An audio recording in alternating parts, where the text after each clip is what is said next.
Cataclysm used to be the hardest level in the game, and now even I've beaten it, and I'm terrible at this game. So today I'm going to be super buffing Cataclysm to an impossible level, to re-attain that once inhuman level of difficulty. Buffing Cataclysm, here we go. This first part is probably going to end up being the easiest of the entire level. Just gonna slightly modify this portal, and then shift this over there. Copy and paste that, so now you have to do a double click.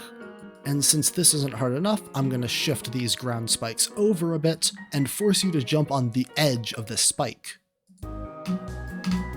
And now for this little part, I'm gonna delete this block and turn it into a fake one. And just to make sure you can't skip it, I'm gonna put a spike there. Okay, upon closer inspection, that spike doesn't do anything. So instead, I'm gonna put a saw blade in the middle of this portal. And now you can't fall through that portal because you'll hit the saw blade. Instead, you have to jump. And then, because you're gonna be jumping off of this block, I'm going to delete this spike and replace it with a blue pad so that you stick to the ceiling. And now for this part, I'm going to replace this orb with a yellow orb, and then hide some pads inside of it.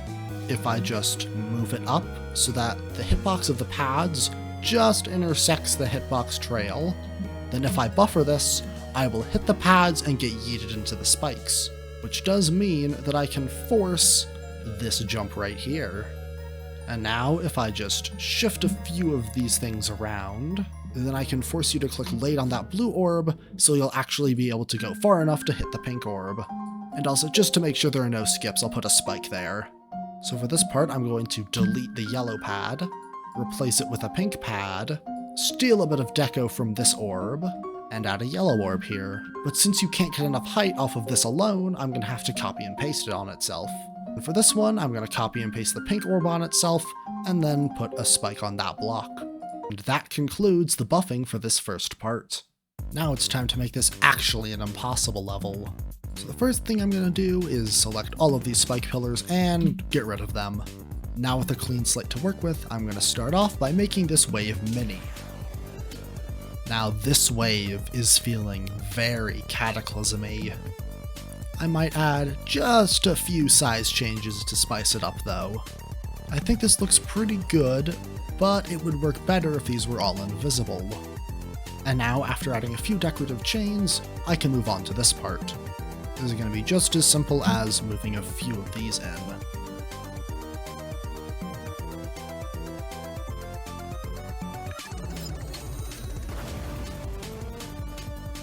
And boom, just like that.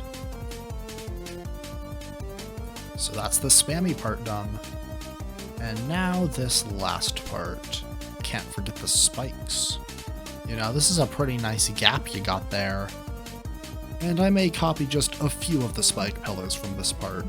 Now, although this may be hard, it definitely isn't impossible. Someone could definitely get through these wave gaps, so that's why I ought to put a stop to their plan with just a few gravity changes. You know, just a few gravity changes. Of course, these will all be invisible because I'm lazy and I don't want to decorate them. And now for this part. I feel like this might be a good time for just a few spikes.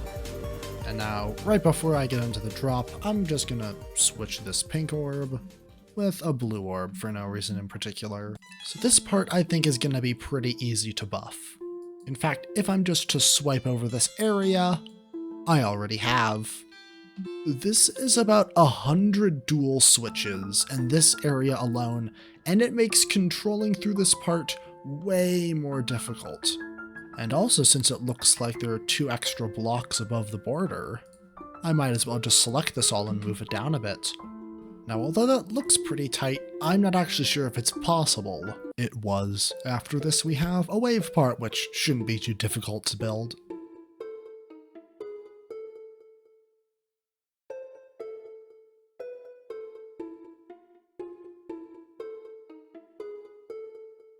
This works. So now we're on to this ball part, because I can put these spikes back on grid. It also does appear that I could put a spike there. And there? I think that for this yellow portal, I could delete it and replace it with a blue orb. What if I put an invisible mini portal right here? So now you go into this second block instead of this first block. But I don't think that's useful at all. What if I was to put one of these saw blades in there? Would that work? So no. What if I replace this with the smallest saw blade there is? Oh yeah, that works. Just gonna force this to be a buffer. Can I put anything here?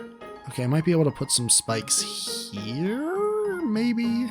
Might have to shift that down a little bit. And then these orbs can actually be moved out a bit, so you have to time them and not buffer them. Okay, this isn't looking hard enough. So I'm gonna add a few fixed hitboxes.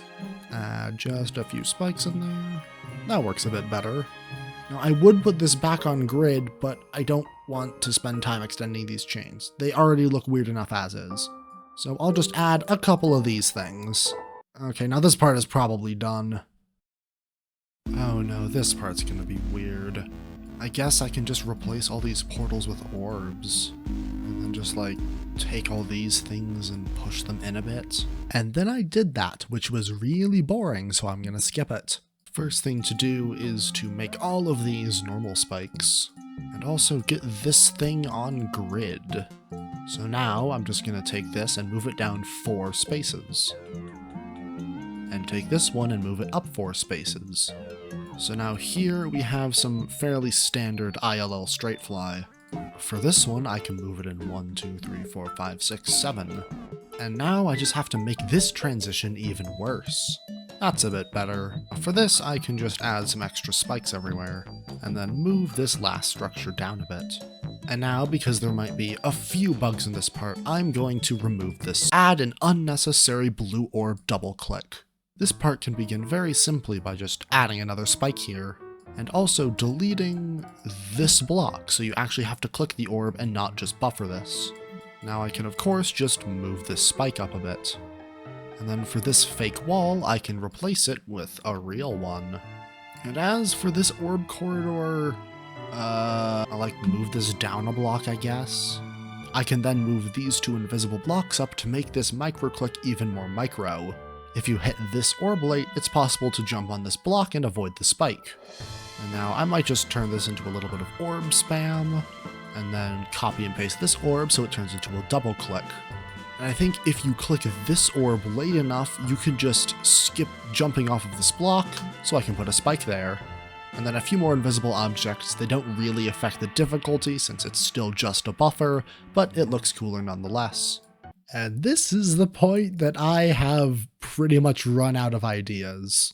I know what I'm going to do for this part, and for this one, but for the dark part, I really don't know. I can start by buffing these first few clicks.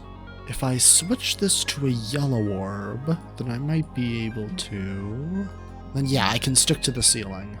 If I then add a ship portal here, then I've successfully made this into a little fake with straight fly. So now it's just a matter of adding fakes to this entire part, which... several days later. Well, that part took way too long to do. And now we move on from the hardest part of the level to the easiest. I think additionally adding a few of these invisible spikes will work very well here. I'm going to do a little bit of redesigning, so I'm going to have to remove all of that. So it turns out I never mentioned this structure again, so here it is. Unfortunately, the stair of this dual part can't be made all that difficult, but that can be more than made up for by this guy right here. This straightfly isn't as tight as this one, but I do have a few orbs in there. And then a couple of fading saw blades just because. And now we move on to the wave. And I don't mean this wave, I mean the Cataclysm wave. The construction of this wave was completed on a live stream a couple of days before this video was released, which reminds me, sometimes I live stream impossible level building, so if you are interested in stuff like that, feel free to hop on by. And there was one moment of particular interest. For the pink orb, just copy the yellow orb from Slaughterhouse. What the heck is the yellow orb from Slaughterhouse? the heck is a yellow orb from Slaughterhouse? Because, like, I get the Slaughterhouse wave, or the river part, or the Slaughterhouse straight fly even. But, like, the yellow orb from... the yellow orb from Slaughterhouse. What does that mean? So yeah, that was pretty funny. Now, with the full level done, on to the final showcase.